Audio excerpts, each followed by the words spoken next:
అందరికీ నమస్కారం, welcome to our channel. Bharat Pakistan మధ్య ఇప్పుడు ఉద్రిక్త వాతావరణం నెలకొన్నటువంటి సందర్భంలో ఈ పాకిస్తాన్ ఏదైతే ఈ తీవ్రవాదులని విపరీతంగా పెంచి పోషిస్తా ఉందనేటటువంటి విషయం మనందరికీ తెలుసు. దాదాపు 10 రోజులు అయినట్టుంది మన భారత పౌరుల్ని జమ్మూ అండ్ కాశ్మీర్లో ఈ పెహల్గావ్లో కొంతమంది ముష్కర మూక వాళ్ళని కాల్చి చంపడం జరిగింది. దానికి కౌంటర్ అటాక్ చేసే ఆలోచనలో భారత ప్రభుత్వం అయితే సీరియస్గా ఆలోచిస్తూ ఉంది. అంతేకాకుండా ఈ పరిణామాల మధ్య ఈ పాకిస్తాన్కి సంబంధించినటువంటి అధికారులు, ప్రభుత్వము వాళ్ళు రెచ్చగొట్టేటటువంటి వ్యాఖ్యలు చేస్తూ ఉంటే వాళ్ళ యొక్క నడ్డిని విరిచేటటువంటి కార్యక్రమం అయితే భారతదేశం మొదలుపెట్టిందనమాట.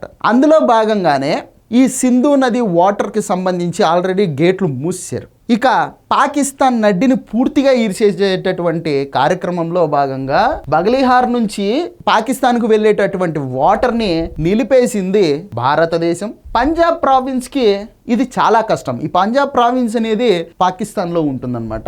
ఇక తమ వాయుసేనతో ఘర్షణ జరగచ్చు అని చెప్పేసి పాకిస్తాన్కి చెందినటువంటి ఒక మంత్రి గారు మాట్లాడడం కూడా చాలా నమ్మకాలకు తావిస్తూ ఉందన్నమాట. పాకిస్తాన్ను అన్ని వైపుల నుంచి దిగ్బంధించడంలో భారత్ మరో నిర్ణయం తీసుకుంది. సింధు నది జలాలను అడ్డుకోవడం ద్వారా ఇప్పటికే పొరుగు దేశాన్ని ఉక్కిరి బిక్కిరి చేసింది. తాజాగా బగలిహార్ జలాశయం నుంచి నీటి సరఫరాను భారత్ ఆపేసింది. ఇది జమ్మూలోని రాబస్ చినాబ్ నది పైన ఉన్నటువంటి ఒక వాటర్ డ్యామ్ అన్నమాట. ఈ వాటర్ డ్యామ్ నుంచి అత్యధికంగా కరెంటును ఉత్పత్తి చేస్తారు. కేవలం కరెంటు ఉత్పత్తి కోసమే కట్టినటువంటి ఈ వాటర్ డ్యామ్ ఏదైతే ఉందో దీని నుంచి పంజాబ్కి సాగునీరు చేరుతుందనమాట. దీన్ని మూసేయడం వల్ల ఏమైపోయింది అంటే పంజాబ్ ప్రావిన్స్ ఏదైతే ఉందో ప్రాంతం, ఆ ప్రాంతానికి సాగునీరు అందకుండా పోయింది. ఇక కిషన్ గంగా జలాశయం నుంచి కూడా నీటిని పాకిస్తాన్కు వెళ్లకుండా అడ్డుకోవాలని కేంద్ర ప్రభుత్వం ఆలోచిస్తూ ఉన్నటువంటి పరిస్థితి. భారతదేశం తమ పైన 36 గంటల్లో దాడి చేయడం ఖాయమని పాకిస్తాన్ మంత్రి ఒకరు గగ్గోలు పెడతా ఉన్నారన్నమాట. పాకిస్తాన్ మంత్రి మాత్రమే కాదు, పాకిస్తాన్ ప్రభుత్వము ప్లస్ ప్రజలు కూడా గగ్గోలు పెడతా ఉండేటటువంటి పరిస్థితి. ఎందుకు ఈ కష్టాలన్నీ? భారతదేశంతో చేతులు కలిపి ఆ తీవ్రవాదులను ఏందో మొత్తం సమూలంగా నాశనం చేస్తే మీ దేశం కూడా బాగుపడుతుంది కదా. అట్లాంటి పనులు చెయ్యం. పక్కనోడు బాగుపడతా ఉంటే మాత్రము పిసికేసుకుంటాం అట్లా గొంతంతా. మనం బాగుపడం, పక్కన వాళ్ళని అసలు బాగుపడినీయం. భారత్ నుంచి ఆ వ్యవధిలో ఎలాంటి ప్రతిదాడి లేకపోవడంతో ఇప్పుడు కొత్త పల్లెం ఎందుకున్నాడు ఆయన, ఆ పాకిస్తాన్ మంత్రి గారు. భారత వాయుసేనతో ఘర్షణ జరిగేటటువంటి అవకాశాలు చాలా ఉన్నాయి అని చెప్పేసి కూడా ఒక ఇంటర్వ్యూలో చెప్పుకుంటూ రావడం జరిగిందనమాట. ఇక మా దేశ సరిహద్దుల్లోకి భారతదేశం యొక్క నౌకల్ని రానిచ్చేదే లేదు అని చెప్పేసి ఆయన గారు మాట్లాడుతూ ఉన్నారు. ఇక పాకిస్తాన్కి సంబంధించినటువంటి సోషల్ మీడియా ఖాతాలన్నింటినీ కూడా స్టాప్ చేయడం జరిగింది. పాకిస్తాన్ మాజీ ప్రధాని ఇమ్రాన్ ఖాన్, విదేశాంగ మంత్రి, Pak peoples party chief Bilawal Bhutto వాళ్ళ యొక్క ఎక్స్ ఖాతాలను కూడా నిలిపేసుకోవడం జరిగిందనమాట. ప్రధానమంత్రి మోదీతో చీఫ్ మార్షల్ ఆల్రెడీ మీటింగ్లో కూర్చున్నారు. నియంత్రణ రేఖ వద్ద దాయాది సైన్యం వరుసగా 10వ రోజు కూడా కాల్పులు జరిపారు.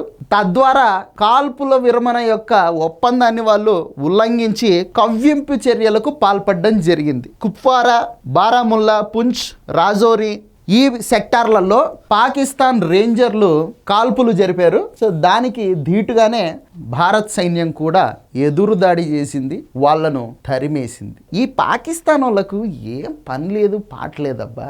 ఏదైనా పని పాట ఉంటే వాళ్ళ దేశం యొక్క అభివృద్ధి గురించి ఆలోచించే వాళ్ళు. ఇప్పుడు దాదాపు 270-275 దేశాలు ఉంటే వాటిల్లో ఈ పాకిస్తాన్ని సపోర్ట్ చేసేది ఆ దిక్కుమాలినటువంటి ఒక 5-6 దేశాలు తప్ప ఇంకా ఏ దేశం కూడా ఈ పాకిస్తాన్ని సపోర్ట్ చేయదు. ఆ చైనా వాళ్లకు ఇండియా మీద కోపం కాబట్టి పాకిస్తాన్కి సపోర్ట్ చేస్తారు తప్ప పాకిస్తాన్ మీద ప్రేమేం కాదు వాళ్ళకు. ఆ చైనా వాళ్ళు ఇచ్చేటటువంటి ఈ డబ్బులను ముష్టెత్తుకోవడం కోసం అని చెప్పేసి ఇష్టం వచ్చినట్టు ఇండియా మీద పడతారు. మీ దేశాన్ని బాగు చేసుకుంటారా బాబు అంటే అది మాత్రం కుదరదు. కానీ భారతదేశం బాగుపడిపోతుందని చెప్పేసి ఒకటే ఏడుపు. ఎందుకంటే ఇండియా ఇప్పుడు ప్రపంచంలోనే లార్జెస్ట్ ఎకానమీ ఉన్నటువంటి కంట్రీ.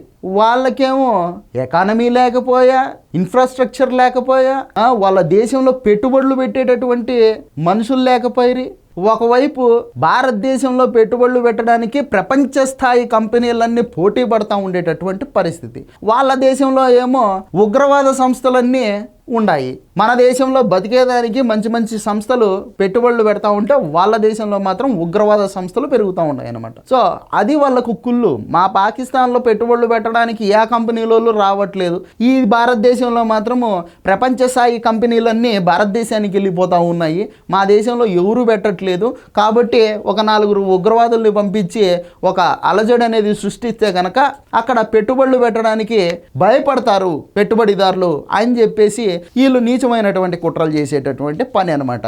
మీరు ఎంత చేసినా ఏం చేసినా భారతదేశం యొక్క ప్రగతిని మాత్రం ఆపలేరు. ఇది వాస్తవం. ఈ వాస్తవం మీరు తెలుసుకునేంతవరకు మీ దేశం బాగుపడదు. సో ఇది వీడియో. ఈ వీడియో నచ్చితే లైక్ చేయండి, సబ్స్క్రైబ్ చేయండి, షేర్ చేయడం మాత్రం మర్చిపోవద్దు. ధన్యవాదాలు.